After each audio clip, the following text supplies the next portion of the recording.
नमस्कार दोस्तों, स्वागत है आपका हमारे YouTube चैनल में। दोस्तों, हमारे आज की घटना की शुरुआत राजस्थान के जिले जोधपुर से होती है। जोधपुर जिले में ही एक गांव पड़ता है और उसी गांव में रहने वाला केवल सिंह एक छोटा सा किसान होता है। इसके पास अपनी मात्र 2 एकड़ जमीन होती है और बस उसी में ये खेती किसानी का काम किया करता था। लेकिन केवल की ये 2 एकड़ जमीन सड़क के किनारे पर होती है और जिसकी वजह से इस जमीन का दाम जो था वो आसमान की ऊंचाइयों को छूने लग जाता है। लेकिन फिर भी केवल सिंह जो था वो अपनी 2 एकड़ जमीन को बेचने के लिए तैयार नहीं होता है। अब केवल के परिवार में इसकी एक पुत्रवधि होती है जिसका नाम राखी होता है। राखी जो कि दिखने में काफी ज्यादा खूबसूरत महिला होती है। राखी जो थी वो हमेशा ही अपने घर के कामकाज में ही व्यस्त रहा करती थी। राखी की पति की 4 साल पहले मौत हो चुकी थी, जिसकी वजह से राखी जो थी वो अपने घर पर बिल्कुल ही अकेली रह गई थी। फिर भी राखी जो थी वो अपने सभी चीजों को संभालते हुए परिवार को संभाल रही थी। अब इस परिवार के अंदर केवल की एक पत्नी भी होती है जिसका नाम अक्षरा होता है। अक्षरा जो कि अभी 9वीं कक्षा में अपनी पढ़ाई किया करती थी। दूसरी तरफ जो राखी होती है वो हमेशा ही अपने ससुर केवल सिंह की खूब सेवा किया करती थी, क्योंकि केवल जो था वो भी अच्छे खासा खेत से कमाई किया करता था। कहीं पर वो मेहनत मजदूरी भी कर लिया करता था और जिसकी वजह से केवल की कमाई की वजह से इस परिवार का गुजारा जो था वो अच्छे से चल रहा था। और इसी वजह से जो राखी उसकी बहू होती है वो भी अपने ससुर की खूब मन लगा करके सेवा करती थी। लेकिन आगे भविष्य में चल करके यही केवल सिंह जो था वो अपनी बहू राखी और अपनी पोती अक्षरा के साथ 3 बड़ी बड़ी घटनाओं को अंजाम देने वाला था और जिसके बारे में गांव का कोई भी व्यक्ति कुछ भी नहीं जानता था। कुछ दिनों का वक्त ऐसे ही गुजर जाता है और फिर इस तरह से एक तारीख आ जाती है। 24 दिसंबर 2025 का दिन सुबह के करीब 9 बजे के आसपास का वक्त होता है। केवल जो था वो अपने खेत में चारा काटने के लिए गया हुआ था और उसी समय गांव का एक व्यक्ति जिसका नाम प्रीतम होता है वो खेत में उसके पास चला जाता है। और फिर उसके बाद प्रीतम जो था वो इस केवल से कहने लगता है कि केवल सिंह, तुम्हारी जो जमीन है वो सड़क के किनारे पर पड़ गई है। अगर तुम अपनी जमीन को बेचना चाहते हो तो फिर इसे मैं ऊंचे दामों में बिकवा सकता हूँ। इस तरीके से प्रीतम जो था वो इस केवल सिंह को जैसे तैसे करके इस चीज के लिए मनाने में तैयार कर लेता है और फिर केवल सिंह जो है वो अपनी जमीन को बेचने के लिए तैयार भी हो जाता है। और इस तरीके से कुछ दिनों का वक्त गुजरने जाने के बाद 2 जनवरी 2026 के दिन केवल जो था वो अपनी 2 एकड़ जमीन को बेच देता है। और फिर जैसे ही इसकी जमीन बिक जाती है तो फिर केवल के पास अच्छा खासा पैसा भी आ जाता है। और फिर जैसे इसके पास अच्छा खासा पैसा आ जाता है तो फिर गांव के सभी लोगों तक इस बात की खबर पहुंच जाती है कि केवल सिंह की जो जमीन है वो बहुत ही ऊंचे दामों में बिक चुकी है। और फिर इसके बाद इसके पड़ोसी जनों को भी इसके बात के बारे में पता चल जाती है। अब जैसे इसके पड़ोसी जनों को इस चीज के बारे में पता लगती है तो फिर सभी पड़ोसी जो थे वो गिद्ध की तरह इसके आसपास मंडराना शुरू कर देते हैं। लेकिन यहाँ पर केवल सिंह ने अपनी बहू राखी को बिना बताए ही ये जमीन बेची थी। और जैसे ही राखी को इस बात के बारे में पता चलता है तो राखी अपने ससुर से कहने लगती है कि पिताजी, आपने इस जमीन को गलत तरीके से बेच दिया। आपको ये जमीन अभी नहीं बेचनी चाहिए थी। अगर थोड़ा और रुक जाते और तब जमीन को बेचते तो फिर इसके और भी अच्छे खासे आपको दाम मिल सकते थे। लेकिन केवल सिंह वहां पर अपनी बहू राखी से कहने लगता है कि देखो राखी, इस जमीन का मालिक मैं हूँ और मेरी मर्जी ये है कि मैं अपनी जमीन मुझे कब बेचनी चाहिए और कब नहीं बेचनी चाहिए। और इस तरीके से राखी जो है वो चुपचाप बातें सुनकर रह जाते हैं। अब केवल के पड़ोस में एक विधवा महिला रहा करती थी जिसका नाम चाहत देवी होता है। चाहत देवी का चाल चलन और चरित्र जो था वो कुछ ठीक नहीं था।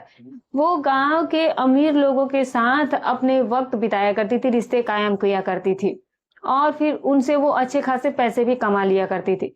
जब चाहत को इस बात के बारे में पता चलता है कि केवल सिंह ने अपनी 2 एकड़ जमीन को लाखों करोड़ रुपए में बेचा है तो फिर चाहत देवी जो है वो अपने मन में सोचने लग जाती है कि केवल सिंह को क्यों ना अपने प्रेम जाल में फंसाया जाए और फिर उसको प्रेम जाल में फंसा करके उससे अच्छे खासे पैसे भी ऐड सकती हूँ। जब चाहत देवी के मन में ये ख्याल आने लगता है तो फिर चाहत देवी जो थी वो अब इस केवल सिंह को अपने इश्क के जाल में फंसाने के लिए तैयार हो जाती है। कई दिनों का वक्त गुजर जाता है और फिर एक तारीख आ जाती है 9 जनवरी 2026 का दिन। सुबह के करीब 10 बजे के आसपास का वक्त होता है और जो बहू राखू होती है वो अपनी बेटी अक्षरा को लेकर के शहर में कुछ सामान खरीदने के लिए गई हुई थी। केवल जो था वो अपने घर पर उस वक्त बिल्कुल ही अकेला रह गया था और जैसे ही केवल सिंह अपने घर में अकेला बैठा होता है तो फिर उसी समय चाहत देवी जो है वो अपने घर से बाहर निकलती है और फिर थोड़ी देर के बाद वो सीधे केवल सिंह के दरवाजे पर पहुंच जाती है। अब वो दरवाजे पर दस्तक देना शुरू करती है। इसके बाद केवल सिंह जो था वो अपने घर का दरवाजा खोलता है। केवल सिंह देखता है कि उसके सामने उसकी पड़ोसन चाहत देवी खड़ी होती है। चाहत देवी जो थी देखने में बहुत सुंदर और खूबसूरत महिला होती है। इसके बाद ये केवल जो था वो इस महिला चाहत देवी से पूछने लगता है कि देखो यहाँ पर फिलहाल तो घर में कोई नहीं है, मेरी बहू और मेरी नातिन जो पोती है वो दोनों ही शहर में काम के लिए गई हैं, तो मैं अभी घर पर बिल्कुल अकेला हूँ। लेकिन तभी चाहत कहने लगती है कि मुझे तुमसे ही काम है। अब इसके बाद केवल कहने लगता है कि ठीक है फिर तुम घर के अंदर आ जाओ, और फिर इस तरह से चाहत देवी जो थी वो घर के अंदर चली जाती है। चाहत देवी अब केवल से कहने लगती है कि मुझे 50,000 रुपए की बहुत ज्यादा जरूरत है, आप मुझे 50,000 रुपए ब्याज पर दे दो। लेकिन केवल सिंह कहने लगता है कि मेरे पास इतने पैसे है ही नहीं। और तभी चाहत देवी कहने लगती है कि आजकल तो तुम लखपति बन चुके हो, तुमने अपनी 2 एकड़ जमीन को करोड़ों के हिसाब से बेचा हुआ है, तो तुम्हारे पास तो फिलहाल अच्छे खासे पैसे हैं, मुझे पता है। लेकिन यहाँ पर केवल सिंह फिर से चाहत देवी से कहने लगता है कि चाहत मेरे पास पैसे नहीं है। अब जैसे ये बात कही जाती है तो फिर चाहत देवी जो थी वो एक विधवा महिला होती है, वो इसे बिल्कुल भी शर्म नहीं आ रही थी। चाहत देवी जो थी वो उसी समय अपने ब्लाउज के ऊपर के 2 बटन खोल देती है, और फिर जैसे ही ये काम किया जाता है तो फिर इसके बाद चाहत देवी केवल सिंह से कहने लगती है कि देखो साहब, मेरे पास पैसे हैं नहीं, लेकिन मेरे पास कुछ ऐसी चीज है कि जिसको देख करके मैं तुम्हें बहुत खुश कर सकती हूँ, और ऐसी खुशी तुम्हें जिंदगी में किसी ने दी भी नहीं होगी। और इस तरह से केवल सिंह इसका इशारा साफ समझ जाता है। केवल सिंह अपने मन में सोचने लग जाता है कि इतने दिनों से उसने अपनी किसी भी इच्छा को पूरा नहीं किया है। केवल सिंह की जो नीयत होती है दोस्तों अब इस महिला पर खराब हो चुकी थी। अब लेकिन केवल सिंह जो था वो इस महिला तभी चाहत देवी से कहने लगता है कि देखो मैं तुम्हें 50,000 रुपए तो दे सकता हूँ और तुम्हें ब्याज भी देने की कोई जरूरत नहीं है, लेकिन ये बातें मेरी बहू को नहीं पता चलनी चाहिए। और इस तरह से जब चाहत को इस बात का आभास हो जाता है कि ये उसे पैसे दे रहा है तो फिर चाहत देवी जो है वो उसी समय केवल के घर का मुख्य दरवाजा बंद कर देती है। और फिर इसके बाद चाहत देवी इस केवल सिंह का हाथ पकड़ करके इसे खींच करके इसे अपने कमरे के अंदर ले जाती है। और फिर इसके बाद केवल सिंह और चाहत के बीच में गलत रिश्ते कायम होना शुरू हो जाते हैं। ये दोनों अपनी ही रजामंदी से इस गलत काम को करते रह जाते हैं, और फिर इस गलत काम को ये लोग तब तक करते हैं जब तक कि दोनों का मन नहीं भर जाता है, जब तक दोनों की इच्छा पूरी नहीं हो जाती है। और जैसे ही केवल सिंह का मन भर जाता है तो फिर केवल सिंह की सारी इच्छाएं जब पूरी हो जाती है तो फिर केवल सिंह इस महिला चाहत देवी को उसी समय 50,000 रुपए निकाल कर देता है और कहता है कि तुम्हें ब्याज वापस लौटाने की भी कोई जरूरत नहीं है, क्योंकि ब्याज वसूलने के लिए मैं तुम्हारे घर पर अब रात को आया करूंगा। और इस तरह से अब इस महिला चाहत देवी का जो सोचा समझा प्लान होता है वो कामयाब हो चला था। चाहत देवी जो थी वो अपने मन में सोचने लग जाती है कि अब यही केवल सिंह जो है वो उसकी सारी इच्छाओं को पूरा कर सकता है। इसके पास अभी बहुत अच्छा खासा पैसा है, तो मैं सारे पैसे पर सांप की तरह कुंडली मार कर सकती हूँ। और फिर उसके बाद ये महिला 50,000 रुपए लेकर के अपने घर पर वापस लौट आती है। और इस तरह से केवल सिंह और इस महिला जो चाहत देवी का प्रेम प्रसंग होता है दोस्तों यहीं से शुरू हो जाता है। अब तो केवल सिंह के पास अच्छा खासा पैसा आ चुका था। इतना पैसा केवल सिंह ने अपनी पूरी जिंदगी में नहीं देखा था, और पैसा ज्यादा आ जाने की वजह से केवल सिंह का दिमाग भी खराब हो जाता है। केवल सिंह जो था वो अब धीरे धीरे करके शराब पीना शुरू कर देता है, और शराब पीने के बाद रात के तकरीबन 10 बजे के आसपास हर रोज ये चाहत देवी के घर पर जाया करता था। चाहत के साथ ये अपना वक्त गुजारता था, उसे पैसे देता था और फिर पैसे दे करके घर पर लौट आया करता था। लेकिन अब तक इसके बाद के बारे में किसी को कानो कान खबर तक नहीं हुई थी। दिन जो थे वो ऐसे ही गुजरते चले जा रहे थे, और फिर एक तारीख आ जाती है 15 जनवरी 2026 का दिन। सुबह के तकरीबन 11 बजे के आसपास का वक्त होता है। केवल सिंह अपने घर के अंदर बैठा हुआ था, और केवल सिंह जो था वो उसी समय गांव के नम्रदार प्रीतम के पास फोन करता है। वो उसे कहता है कि तुम मेरे घर पर आ जाओ, बैठ करके अच्छी खासी वो लोग पार्टी करते हैं। प्रीतम सिंह जो था वो उसी समय अपनी मोटरसाइकिल के माध्यम से अब इसके घर पर आ जाता है। प्रीतम जो था और साथ में केवल सिंह जो थे वो दोनों बैठ करके साथ में शराब पीना शुरू कर देते हैं। दूसरी तरफ जो केवल की पुत्र वधू होती है ये सब कुछ देख रही होती है, लेकिन राखी जो थी वो अपने ससुर से काफी डरा करती थी। उसकी हिम्मत नहीं होती थी कि वो अपने ससुर को कोई 2-4 बातें सुना सके। लेकिन फिर भी ये दोनों दोस्त जैसे ही बैठ करके वहां पर शराब पी रहे होते हैं तो फिर केवल जो था वो अब इस गांव के नम्रदार प्रीतम से कहने लगता है कि देखो, आजकल मैं चाहत देवी विधवा औरत के साथ अपना वक्त गुजार रहा हूँ, अगर तुम भी अपना उसके साथ वक्त गुजारना चाहते हो तो मुझे बताना जरूर। गांव का जो नम्रदार प्रीतम सिंह होता है वो भी नाड़े का ढीला व्यक्ति होता है दोस्तों, तो वो कहने लगता है कि मैं भी उसके साथ वक्त क्यों नहीं गुजारना चाहूंगा, बिल्कुल गुजारना चाहता हूँ। और इस तरह से इन दोनों का प्लान बनकर के तैयार हो जाता है। जैसे ही रात के तकरीबन 10 बजे के आसपास का वक्त होता है तो फिर ये दोनों दोस्त जो है वो अब इस घर से बाहर निकल जाते हैं और फिर चाहत के घर पर चले जाते हैं। चाहत देवी के घर पर जाने के बाद ये केवल सिंह जो था वो उसे कुछ पैसे देता है और फिर इसके बाद ये दोनों दोस्त मिल करके बारी बारी से इस महिला चाहत के रजामंदी से इसके साथ अपना वक्त गुजारते हैं। और जैसे इन दोनों का ये काम खत्म होता है तो फिर इसके घर से ये लोग बाहर निकल जाते हैं। अब तो जब भी इन दोनों का मन करता था इस चाहत देवी के घर पर चले जाते थे और इसके साथ अपना वक्त गुजार लेते थे और फिर वापस आ जाया करते थे। धीरे धीरे करके ये खबर जो थी वो पूरे गांव में चर्चा का विषय बन जाती है, लेकिन फिर भी ये दोनों दोस्त किसी बात की कोई परवाह नहीं किया करते थे। और फिर इस तरीके से दोस्तों थोड़ा सा वक्त और गुजरता चला जाता है और फिर एक तारीख आ जाती है 22 जनवरी 2026 का दिन। सुबह के करीब 8 बजे के आसपास का वक्त हो रहा था। केवल जो था वो अपने घर में बैठा हुआ था और दूसरी तरफ जो राखी होती है वो रसोई के अंदर उस वक्त खाना तैयार कर रही होती है। और फिर उसी समय जो राखी देवी की अक्षरा बेटी होती है वो अपनी माँ के पास आती है। अपनी माँ से वो कहने लगती है कि माँ आज मेरा जन्मदिन है और मैं अपना जन्मदिन जो है वो धूमधाम से मनाना चाहती हूँ। जैसे ही केवल सिंह को इस बात के बारे में पता चलता है कि उसकी पोती अक्षरा का जन्मदिन है तो फिर जो केवल सिंह होता है वो अपनी पोती अक्षरा को अपने पास बुलाता है और फिर उसे कहने लगता है कि बेटा आज तेरा जन्मदिन है और तेरा जन्मदिन आज मैं बहुत धूमधाम से मनाऊंगा। तेरे दादा के पास बहुत सारे पैसे भी हैं। अब अक्षरा कहने लगती है कि मैं अब तो स्कूल में फिलहाल जाती हूँ और जैसे ही शाम का समय हो जाएगा तो फिर मैं उसके बाद हम लोग शाम को जन्मदिन का पार्टी मनाएंगे। और इस तरह से अब अक्षरा जो है वो घर से तैयार होकर के सीधे अपने स्कूल पढ़ाई करने के लिए चली जाती है। घर पर सिर्फ केवल सिंह रह गया था और केवल सिंह की बहू राखी रह जाती है। राखी जो थी वो घर के काम काज खत्म करने के बाद फिर कपड़े धोना शुरू कर देती है, लेकिन केवल जो था वो आज अपने घर में ही बैठा होता है। और केवल की नजरें जैसे ही अपनी बहू राखी पर पड़ती है तो फिर आज केवल जो था उसकी नियत में खोट आ जाता है, कमी आ जाती है।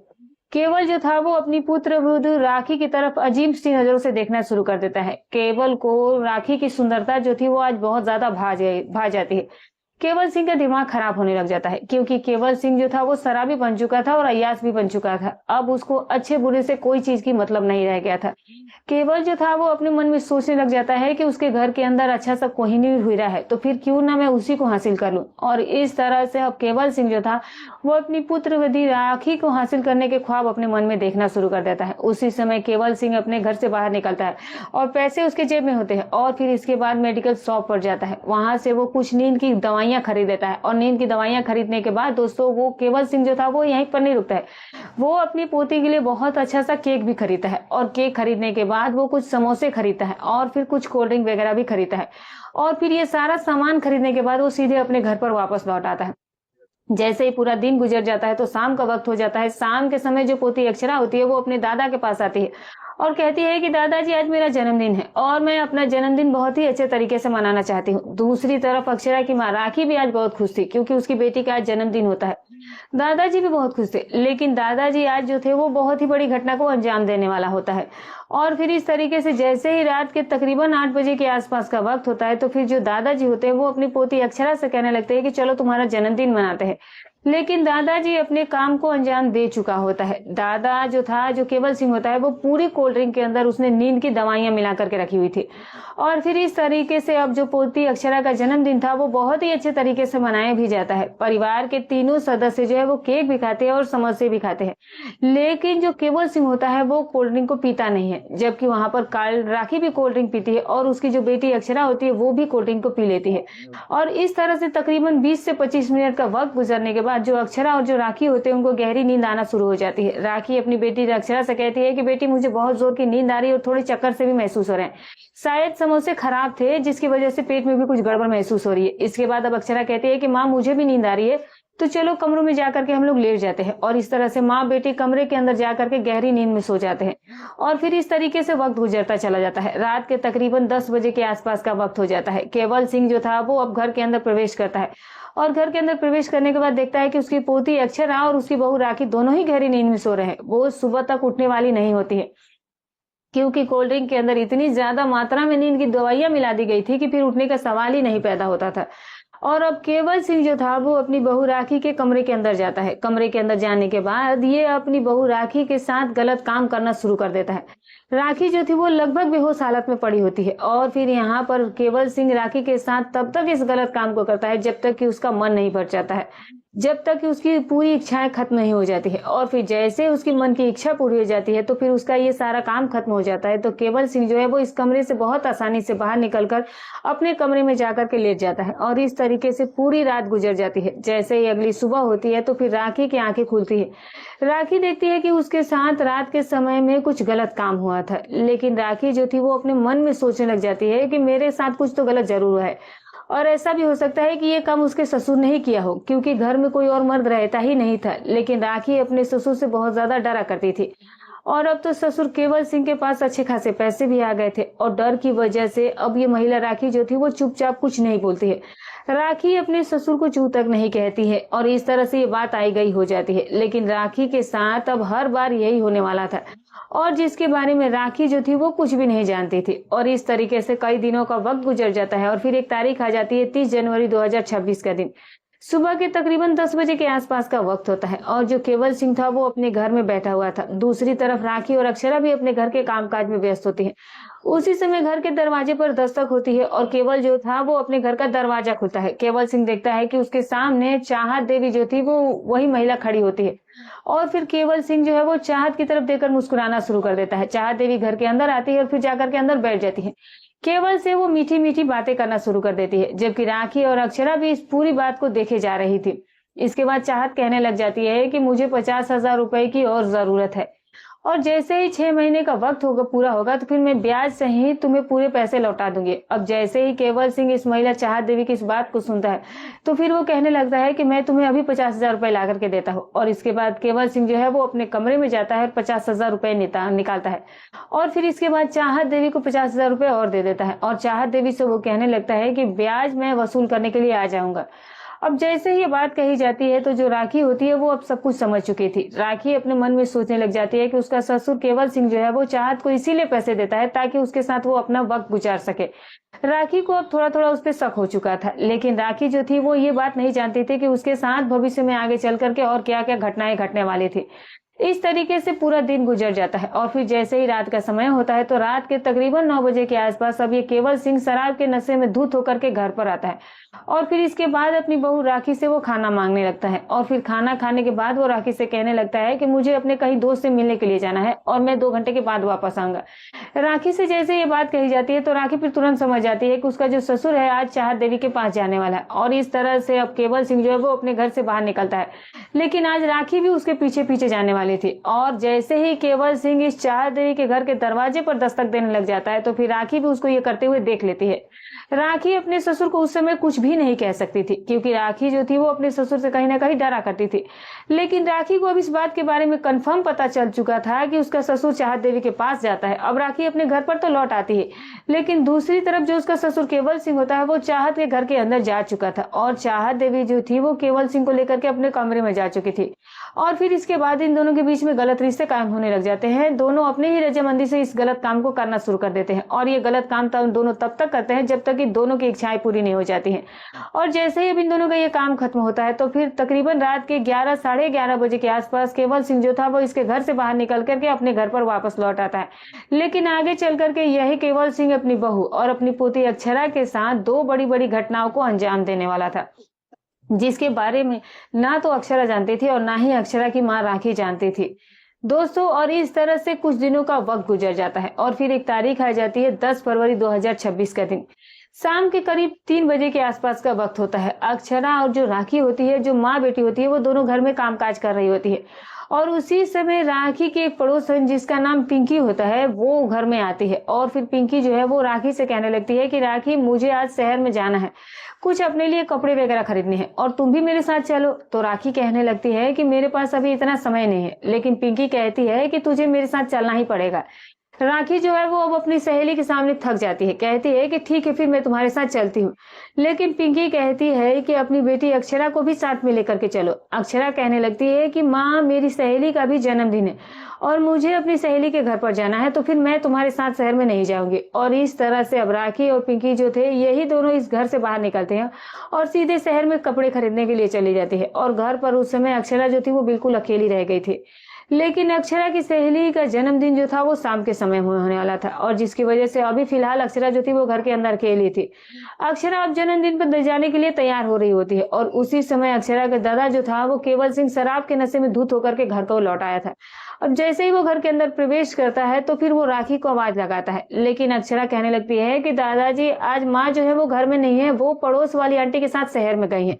अब जैसे ये बात केवल सिंह से कही जाती है तो फिर केवल सिंह का माथा ठनक जाता है। केवल सिंह अपने मन में सोचने लग जाता है कि लड़की जो है वो घर में अकेली है तो क्यों न इसका फायदा उठा लिया जाए, क्योंकि यहाँ पर केवल सिंह का जमीर जो आत्मा थी वो दोनों ही मर जाती है। अब केवल सिंह जो था वो एक बार भी अपने मन में इस बात के बारे में नहीं सोचता है कि ये उसकी पोती है और इस तरह से केवल सिंह का जो मन का शैतान होता है वो जाग चुका था।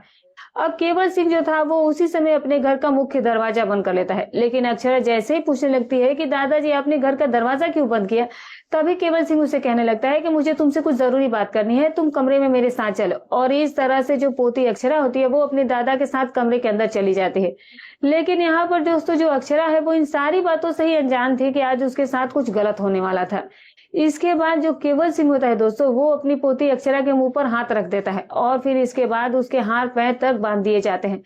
आज केवल सिंह का जमीर जो आत्मा थी वो दोनों ही मर जाती है और फिर वो एक पल के लिए भी ये नहीं सोचता है कि ये उसके बेटे की बेटी है। और अब केवल सिंह जो था वो अब इस लड़की के साथ गलत काम करना शुरू कर देता है। इस गलत काम को तब तक अंजाम दिया जाता है जब तक कि केवल का मन नहीं भर जाता है और जैसे ही केवल का मन भर जाता है तो फिर केवल सिंह इस लड़की को धमकी देता है, डराता है और कहता है कि अगर ये बात तुमने अपनी माँ को बताई तो तुम्हें जान से मार दूंगा, तुम्हारी माँ राखी को भी जान से मार दूंगा और फिर मेरे पास अच्छे खासे पैसे भी है और पैसे दे करके मैं आजाद भी हो जाऊंगा। इस तरीके से इस लड़की को डरा धमका दिया जाता है। अब इसके बाद केवल सिंह जो था वो इस घर से अपने काम को अंजाम देने के बाद वो बाहर निकल जाता है और फिर अपने दोस्त प्रीतम के पास चला जाता है और उसके साथ बैठ करके शराब पीना शुरू कर देता है और इस तरह से कई घंटों का वक्त गुजर जाता है। अब शाम के तकरीबन 6:30 बजे के आसपास राखी जो है वो खरीदारी करने के बाद अपने घर पर आ जाती है। जैसे ही वो घर के अंदर प्रवेश करती है तो फिर वो कमरे में जाती है और कमरे में जाकर के देखती है कि उसकी बेटी जो अक्षरा होती है वो बिल्कुल ही अकेली में पड़ी हुई थी, वो रो रही होती है। और जैसे ही वो रो रही होती है तो फिर उसकी माँ राखी उससे पूछने लगती है कि बेटी अक्षरा तुम ऐसा क्यों कर रही हो, तुम क्यों रो रही है, रोने वाली ऐसी क्या बात हो गई है, लेकिन फिर भी तुम क्यों रो रही है मुझे बताओ तो सही है, तुम्हारी सहेली का जन्मदिन है तो तैयार होकर के जाओ, अपनी सहेली के घर जाओ। लेकिन इसके बाद अक्षरा जो है वो अपनी माँ राखी से कहने लगती है कि माँ जैसे ही तुम पिंकी के साथ शहर में खरीदारी करने के लिए गई थी तो उसी समय दादा जो थे वो घर पर आए थे, उसने काफी ज्यादा शराब भी पी रखी थी और वो मुझे अकेले कमरे में ले जाकर के उसने मेरे साथ गलत काम किया। अब जैसे ही माँ राखी अपनी बेटी की इन सारी बातों को सुनती है तो फिर उसका गुस्सा 7वें आसमान पर चढ़ जाता है। राखी जो थी वो सोचने लग जाती है कि उसका ससुर जो है इतना कैसे गिर सकता है। राखी उसी समय अपनी बेटी अक्षरा से कहने लगती है कि आज तुम्हारे दादा जो है वो परलोक जाने वाले हैं, आज मैं उन्हें जान से मारकर ही रहूंगी। और इस तरह से अक्षरा और जो राखी थे वो दोनों ही प्लान बना चुके होते हैं और इस तरीके से अब रात हो जाती है और रात के तकरीबन 9:30 बजे के आसपास जो केवल सिंह होता है वो शराब के नशे में धुत होकर के अपने घर पर लौट आता है। लेकिन माँ बेटी जो थी वो घर के अंदर तैयार बैठी हुई थी। माँ जो थे वो राखी के हाथ में कुल्हाड़ी थी और बेटी के हाथ में चाकू होता है और जैसे ही केवल सिंह घर के अंदर आ जाता है तो फिर इसके बाद माँ और बेटी दोनों मिलकर के केवल सिंह पर टूट पड़ती है। जो माँ राखी होती है वो केवल सिंह के सिर में 3-4 बार कुल्हाड़ी से मार देती है और जैसे ही कुल्हाड़ी से वार किया जाता है तो फिर वहां पर केवल सिंह नीचे गिर करके बेहोश हो जाता है। बेहोशी की हालत में जो राखी होती है वो उसकी पतलून उतारती है और बेटी से चाकू लेती है और चाकू लेने के बाद जो केवल सिंह का संवेदनशील हिस्सा होता है वो चाकू से काट दिया जाता है। यहाँ पर चीख पुकार तो जरूर मचती है क्योंकि बेहोश होने से पहले जो केवल सिंह होता है वो काफी देर तक चिल्लाया भी था और चीखने चिल्लाने की आवाजों को सुनकर के पड़ोसी जन भी घर तक पहुंच जाते हैं। लेकिन जैसे ही पड़ोसी घर पर पहुंचते हैं तब तक माँ बेटी जो थी वो केवल सिंह का काम तमाम कर चुकी थी। पड़ोसी जन देखते हैं कि केवल सिंह की लाश जो है वो घर के अंदर पड़ी होती है और इसके बाद पड़ोसी जो है वो नजदीकी पुलिस स्टेशन में फोन करते हैं और तकरीबन आधे घंटे के बाद मौके पर पुलिस भी पहुंच जाती है। केवल सिंह का शव कब्जे में लिया जाता है और फिर इसके बाद यहाँ पर अक्षरा और राखी जो है दोनों को गिरफ्तार कर लिया जाता है और फिर गिरफ्तार करने के बाद जैसे उनसे पूछताछ शुरू की जाती है तो राखी अपनी बुती हुई पूरी कहानी पुलिस के सामने रख देती है। वो पुलिस को बताती है कि उसने मेरे साथ भी गलत काम किया था और अब पोती के साथ भी गलत काम करता था और जिसकी वजह से हम दोनों ने ही उसका कत्ल कर दिया है। और फिर इसके बाद पुलिस जो है इन माँ बेटियों के खिलाफ चार्जशीट दायर कर लेती है। लेकिन इस पूरे घटनाक्रम के दौरान अक्षरा और राखी ने अपने दादा केवल के साथ जो किया था कि वो सही था या गलत था, कमेंट करके जरूर बताइएगा। तो फिर मिलूंगी दोस्तों किसी और नई घटना के साथ, तब तक अपना और अपने परिवार का ख्याल रखें।